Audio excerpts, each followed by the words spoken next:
Sometimes you are the problem. Sad, right? Hey guys, you're welcome to another thrilling episode of the Sports Podcast with me, Bill. Hope you are doing good. Last time on the show, Timmy and we talked about insecurities, the me that you don't see. We talked about the things that we are so focused about that really doesn't make any difference. It doesn't change how uniquely beautiful you are, but still we worry about it. So calm down, okay? You're everyone, and no one is perfect. So you'll be fine. Stop thinking too much. And last time's episode, I talked about open relationships and how we are going to address it, right? So a lot of times since then, that should be 2, 3 weeks back, I've been posting on my WhatsApp asking people what they think about open relationships and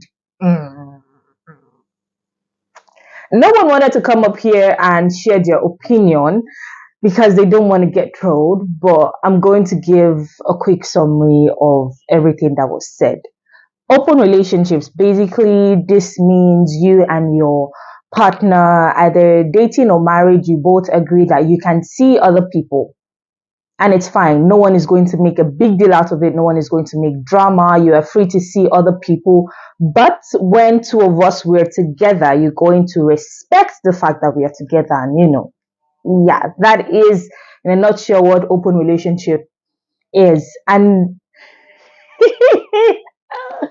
okay, some people, okay, I can honestly say 90% of people said no, they're not down for open relationships in the sense everybody is possessive.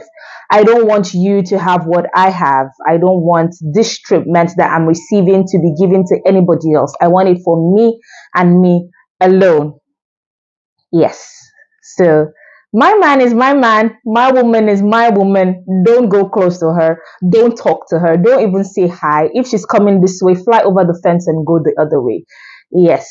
But I asked the question. So if you're going to do this, meaning there is no room to cheat because open relationship is both partners agreeing to it. Cheating is you doing it behind your partner's back. So if you're we're in this monogamous thingy, you're not allowed to meet anybody else, and meaning it's going to be me and you. They're not going to be doing anything in the backyard. You get it? Yes. And then we were like, now, sometimes we just have to end. No, no, no, no, no.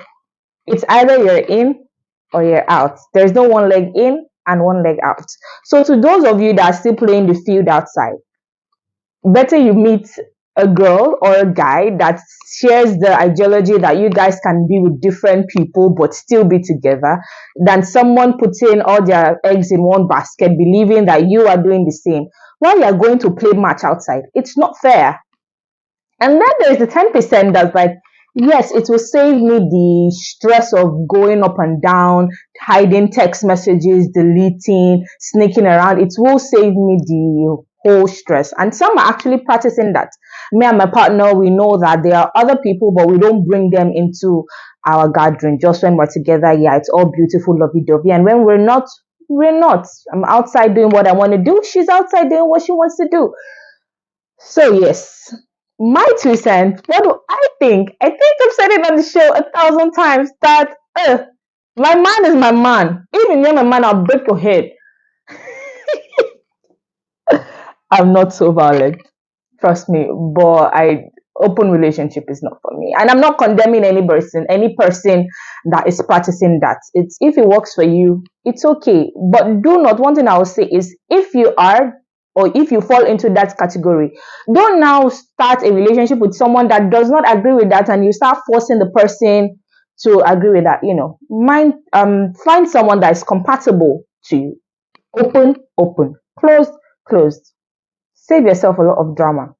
Okay, so that is my 2 cents on open relationships. I am not a party to it. I believe one person should be able to try. It's not easy, but you both, if you do want it, you can make it work. I mean, yeah, go online, search for things to spice up your relationships, do all of those, and yes, Coming to what I want to talk about today, you are the problem. You, too important. Okay, so I think couple of weeks back, I have this junior colleague in the office that I scolded. Would I say I scolded? I didn't scold her. I just told her that what she did wasn't good.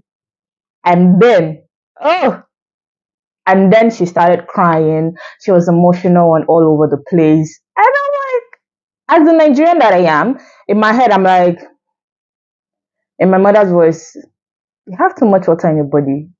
And I'm like, when you don't cry, you can stop. But then again, I thought about it in a split second. I thought about it because I really, in my defense, I didn't do anything wrong. But then I thought about it. I'm like, maybe I should have said this in another way, or maybe I should have let the matter die and send her a message afterwards, which I do like 90% of the time when someone offends me or do something that I don't like. I send a message afterwards. But that day I responded like almost immediately, and then all the emotions came, and I'm like, I did want to laugh, but I did laugh afterwards, of course.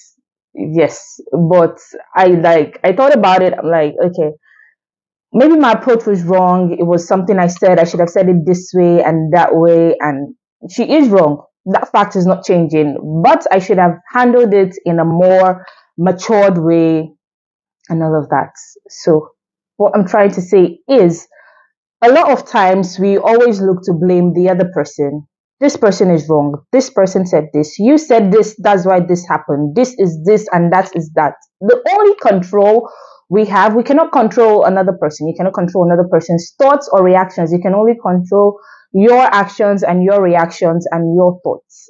And being human that we are, we don't want to be blamed for everything or anything. I don't want to be, even if it's my fault, it's clearly written on the wall, black and white, that it's my fault. No, it is not my fault. Why didn't you do this? Why didn't you say this? Maybe if you did this, I wouldn't have had to react in this manner. And a friend of mine back home will say, Benita is never wrong. And she doesn't know how to say sorry, which was true. And I can probably say over the years, I have worked on that. And I do accept when I'm wrong now. I might not accept it like, in the minute, but if I'm wrong, I do accept the fact that I'm wrong, and I do accept that I'm wrong, and I apologize when I do realize that I'm wrong. When I do realize that I'm wrong. So over the weekend, guys, I like giving you guys stories of what happened that's bringing me to where I am right now. Over the weekend, I saw a friend of mine, and I was pissed even before seeing this friend. I was just, a lot of things were happening at the same time that I wasn't okay with, and I literally just flowed with it. I just sunk into the emotion, and that's it. I was cruising on a jet cruise, going. When I'm pissed, I don't say anything, because when I do, it's not in your best interest. So I'd rather keep it to myself. So, anyways, last night, me and this friend we got talking about what happened over the weekend because we didn't talk since then. We got talking over what happened on the weekend, and in my head, I wasn't wrong. So my friend wasn't wrong as well. So it's this back and forth. I'm not wrong. You're not wrong. But you can only, if things were handled in this way, if this was said instead, if that was, what role did you have to play in it? Yes, it takes two to tango, and you played a role in whatever it is. But before you're judging this person, before you're directly pointing fingers like it's your fault. There's this one that says when you're pointing one finger at a person, you have four fingers pointing at you, right? So we're saying it's your fault and you did this. You shouldn't have done this. But what role did I have to play in that as well? Sometimes the issue is you. Yeah, it's sad and it's yes, but sometimes the issue is you. It's just the same with our African mothers, that the issue is never that is, I think that is the one. The issue is never, it can never be. The day you do say it, oh, bid everybody else goodbye, because that's the, yeah, that will be the end for you. But anyways, guys, on a more serious note, um, it's not easy. It's not easy to own up to our mistakes. It's not easy to say I did it. I'm sorry. It won't happen again.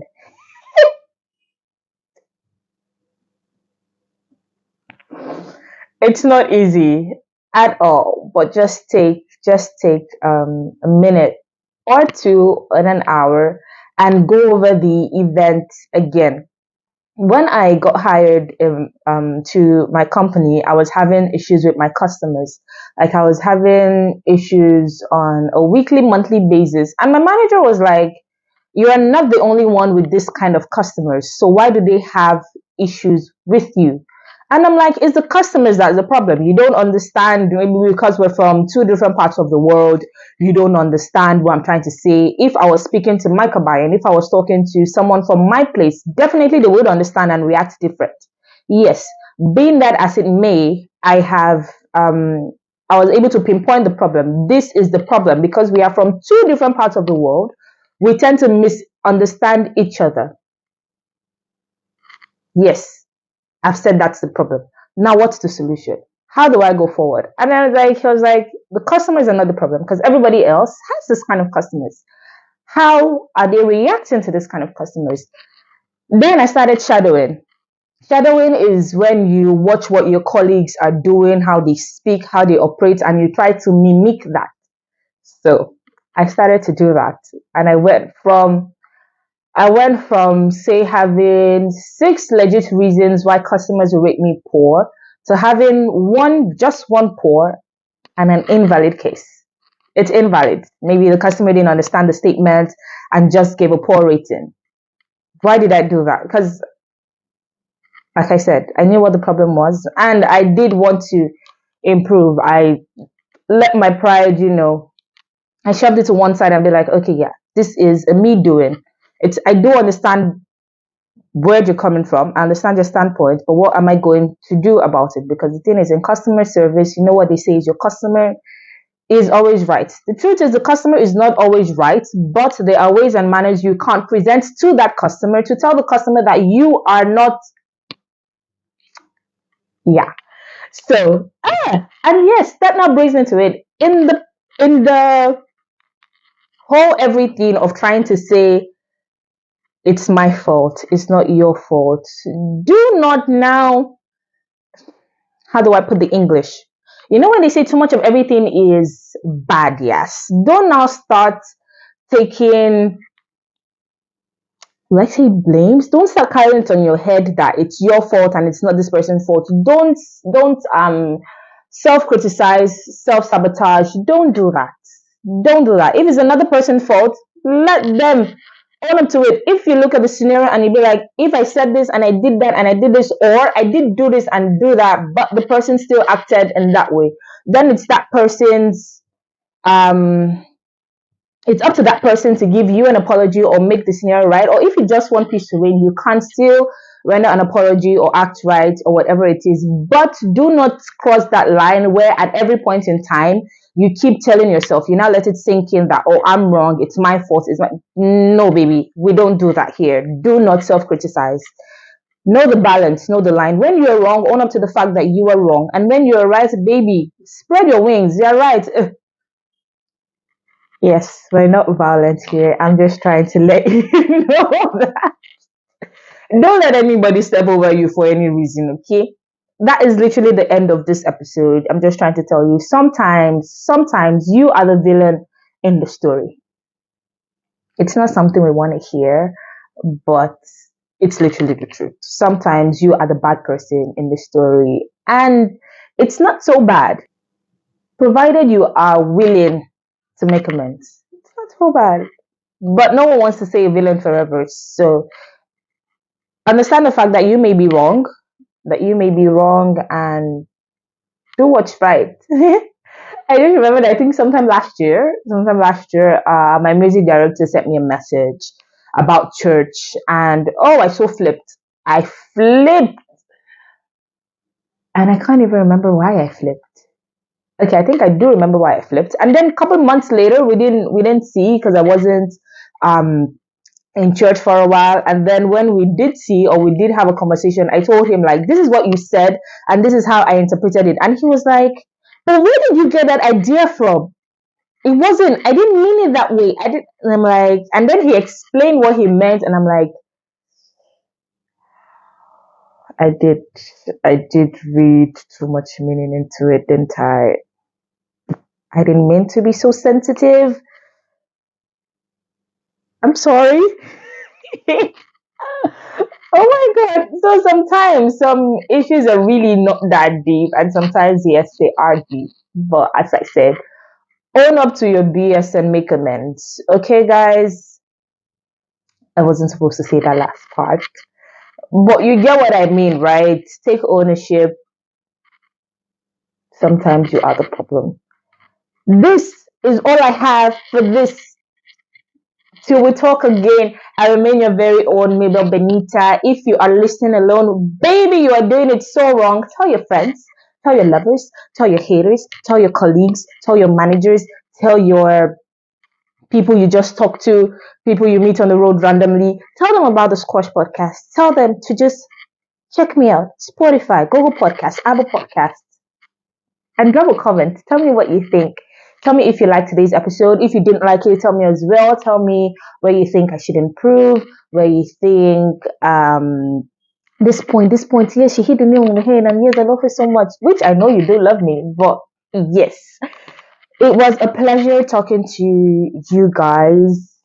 Thank you so very much for tuning in. And for podcasters, if you know you're just getting into the podcast game, Anchor is the best way to go. Or podcasters, just check it on Google Play. Anchor or podcasters, it's mainly owned by Spotify. You can easily record, share. They will help you broadcast it on different platforms. This is lovely. It suits me so well. Okay, I should stop hyping myself, but I just can't. I just can't. Oh my god. Okay, guys, this is all the time I have for today. I will talk to you sometime in the nearest future. Do not forget your mental health is a priority. Keep safe.